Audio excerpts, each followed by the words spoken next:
Hello everyone and welcome to my channel Y&R Trends. I hope everyone is having a wonderful day. Before we begin, please hit the subscribe button and give this video a thumbs up. The sterile hum of the hospital filled the silence as Sharon stood frozen, her fingers trembling around the cup of untouched coffee. Her eyes darted toward the door every few seconds, each footstep echoing in the hallway making her heart leap into her throat. Beside her, Nick paced back and forth, his jaw tight, his hands shoved deep into his pockets to keep from shaking. The last 24 hours had been a blur. Flashing lights, a phone call no parent ever wants to receive, and now this unbearable wait outside the ICU. They had been told Noah was found unconscious after a severe accident, that his face was badly injured, and the doctors had worked through the night to stabilize him. All Sharon and Nick had clung to was the hope that their son would wake up, that somehow, through the pain and confusion, they'd get him back. When the door finally opened and the doctor stepped out, his face weary but composed, Sharon jumped to her feet so fast her chair clattered against the wall. Nick immediately rushed forward, desperate for any update. "Is he okay?" Sharon's voice cracked under the weight of hope and fear. The doctor nodded carefully, explaining that the patient had made it through surgery, that his condition was stable but delicate. "We'll be removing the bandages soon," he said. "Once we're certain the swelling has gone down." Sharon and Nick exchanged a glance, tears welling in their eyes. Relief, tentative but real, washed through them. For the first time since the nightmare began, Sharon exhaled. Hours later, the nurse came to lead them into the room. Sharon's heart pounded wildly, each step toward the bed feeling like wading through molasses. Machines beeped softly, a steady rhythm of life that both reassured and haunted them. The figure in the bed was still, wrapped in layers of white bandages. The face, what could be seen of it, was unrecognizable. Sharon hesitated at the doorway, tears spilling freely now. "Oh, Noah," she whispered, her voice trembling as she took his hand. It was cold but warm enough to mean he was still there, still fighting. Nick stood on the other side, resting a trembling hand on the bed rail, his eyes clouded with pain. The doctor entered a few minutes later, his expression unreadable. "We'll remove the facial bandages now," he said softly. Sharon instinctively gripped Nick's arm, her stomach twisting.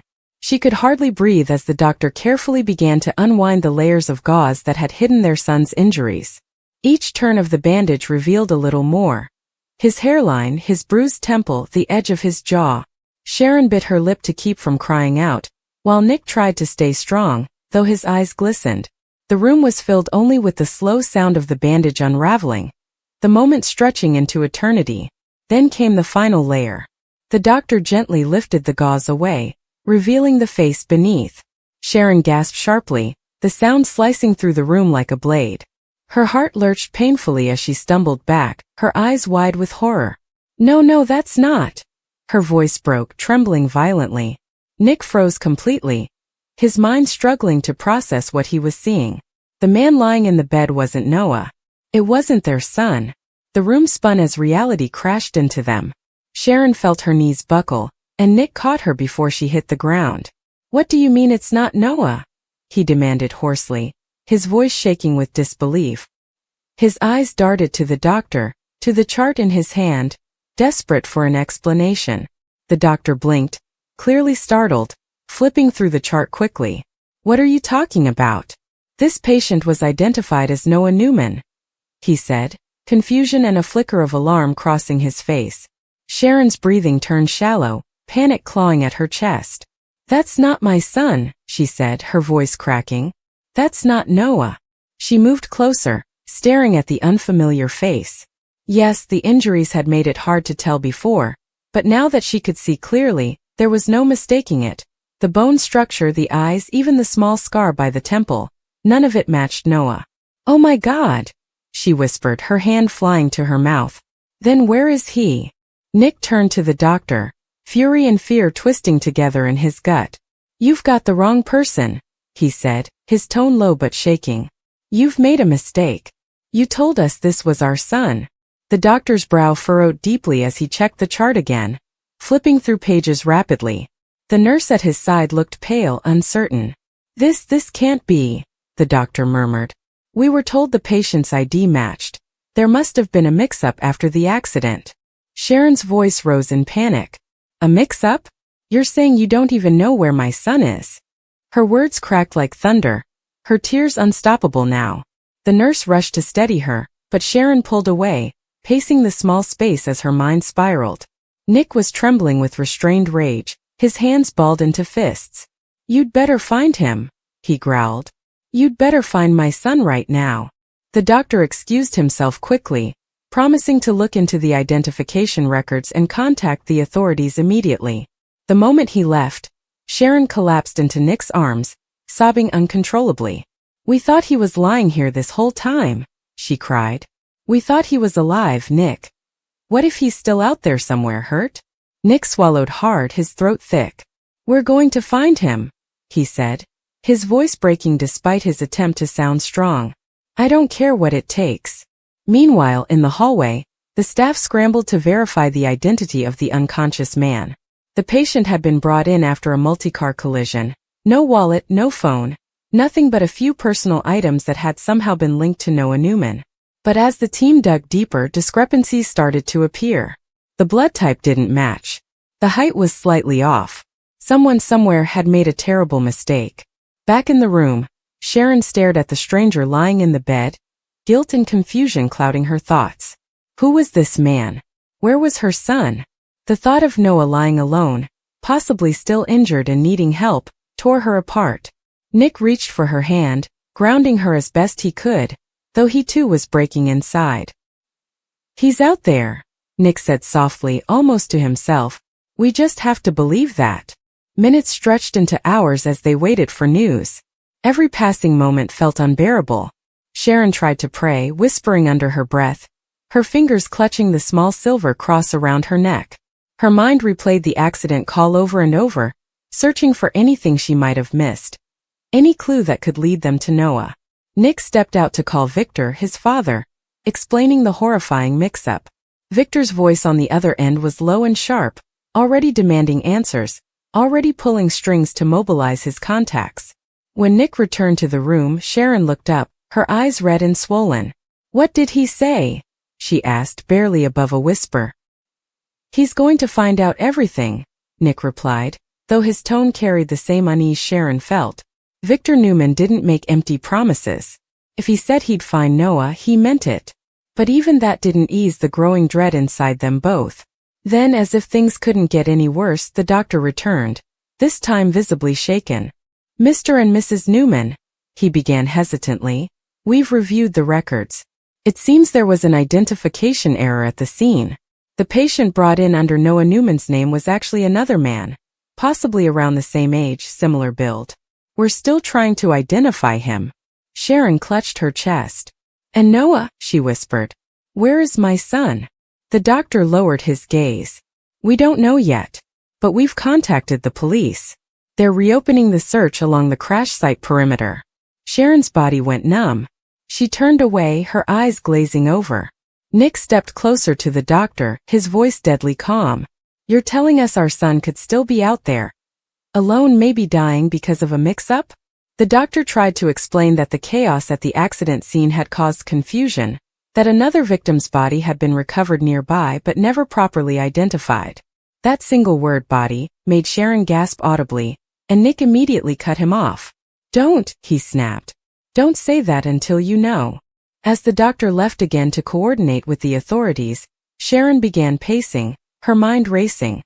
Every image of Noah, his smile, his laugh, his warmth, flashed before her eyes like cruel reminders of everything she could lose. I can't do this again, she whispered. Not after Cassie. Nick felt his heart shatter hearing that name. Losing Cassie had nearly destroyed them both, and now this, the thought of losing Noah, felt unbearable. We're not losing him, Nick said firmly, gripping her shoulders. Not this time. An hour later, Victor arrived in person, his presence commanding even in the chaos of the hospital. He wasted no time demanding answers from the staff, his tone icy. Sharon clung to him, her tears returning as she pleaded. Please, Victor, find him. I can't lose another child. Victor's eyes softened just enough for her to see the father beneath the power. We'll find him, he said with conviction. I promise you we'll bring Noah home. Meanwhile, investigators began combing through the wreckage site again, widening the search area. Nick refused to stay at the hospital. He joined them despite Sharon's protests. "I have to do something," he said. "I can't just sit there." Hours passed, the sun long set, the cold night air biting against his skin as he stood beside the flashing red lights of police vehicles. Every noise in the distance made his pulse spike.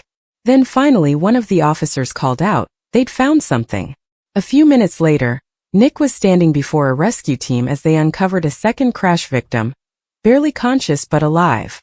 The paramedics worked quickly, shouting vitals, moving fast. And then under the harsh beam of a flashlight, Nick saw him, mud, blood, and debris covering most of his face, but the moment he caught a glimpse of his eyes, Nick knew. "Noah!" he whispered, voice breaking completely. "Oh my God, it's Noah!" Tears filled his eyes as he rushed forward, wanting to touch his son but held back by the medics. Sharon arrived moments later, gasping at the sight. "He's alive!" she sobbed, collapsing into Nick's arms as they watched the paramedics lift Noah onto a stretcher. "He's alive!" The relief was overwhelming, the agony of the last day pouring out of them in uncontrollable tears. As Noah was rushed back to the hospital, this time without question, it was clear he had a long road ahead to recovery. But he was alive, and that was enough. Sharon sat beside his bed later that night, gently brushing his hair back, whispering, "You came back to us, baby." Nick stood quietly by the window, exhaustion and gratitude washing over him. The doctor entered again, apologizing profusely for the mix-up. Sharon barely heard him. All she cared about was the sound of Noah's breathing. Nick simply nodded, his anger subsiding into weary relief. "Just make sure this never happens to another family," he said quietly. The doctor promised it wouldn't. Later, when Sharon and Nick were finally alone, she reached for his hand. "For a moment," she whispered, "I thought I'd lost him forever." Nick squeezed her hand tightly. "So did I," he admitted. "But we didn't. We got him back." Sharon smiled through tears, her heart full but fragile. "I don't ever want to let him go again." As the night deepened and the hospital grew quiet, Sharon leaned her head on Nick's shoulder, watching their son sleep. The horror of the day would linger, the shock of realizing that the boy in that hospital bed wasn't Noah still echoing in their minds. But now, as they sat together, holding on to each other in the faint promise of a new day, they finally allowed themselves to breathe again. For Sharon and Nick Newman, it was another reminder that in Genoa City, nothing was ever certain, but love, family, and the will to fight for one another always survived, even in the darkest moments. The sterile white of the examination room seemed to press in on them, a bright antiseptic void where the only sounds were the soft, professional rustle of the doctor's coat and the frantic, synchronized beating of their own hearts. Nick and Sharon stood shoulder to shoulder, a united front forged in decades of shared history, a mosaic of love, divorce, betrayal, and a profound, unshakable friendship that had weathered more storms than most lifetimes could hold. This moment, they had believed, was to be the end of a particularly harrowing chapter, the closing of a wound that had threatened to consume them all. For weeks, their lives had orbited around this single terrifying reality. The son they had both loved and nearly lost, Noah, was alive.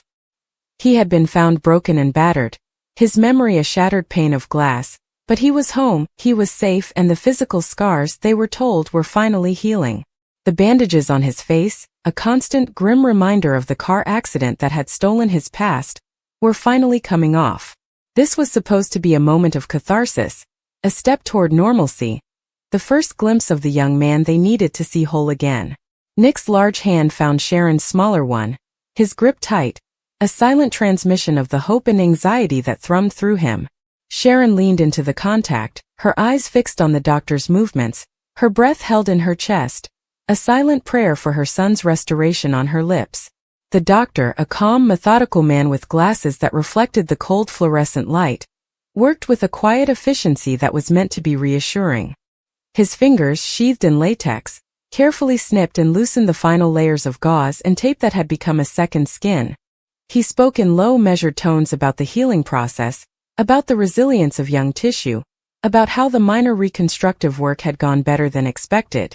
His words were a gentle hum, a background noise to the roaring anticipation in Nick and Sharon's ears. They watched, their world narrowed to the slow, deliberate unveiling. First, the line of a jaw emerged, then the curve of a cheekbone, pale and seemingly intact. A collective, shaky breath was drawn between them. It was going to be okay. He was going to look like their Noah.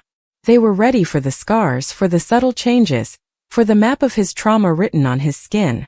They were prepared for his face to be different, but they were not prepared for it to be utterly, devastatingly wrong. As the final piece of gauze fell away, revealing the full, unobscured visage before them, time did not so much as stop as it shattered. The panic did not arrive as a scream, but as a profound, suffocating silence that swallowed the room whole. It was a vacuum of understanding, where logic and reason evaporated into the sterile air. Nick's hand went limp in Sharon's, his own dropping away as if burned. He took an involuntary step back, his head cocking to the side like a confused animal, his brain refusing to process the data his eyes were sending. This was not his son.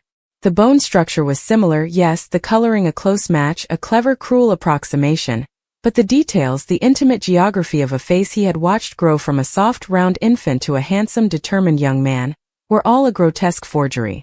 The set of the eyes was wrong, the subtle, unique asymmetry of the nose he teased Noah about after a childhood baseball game was absent.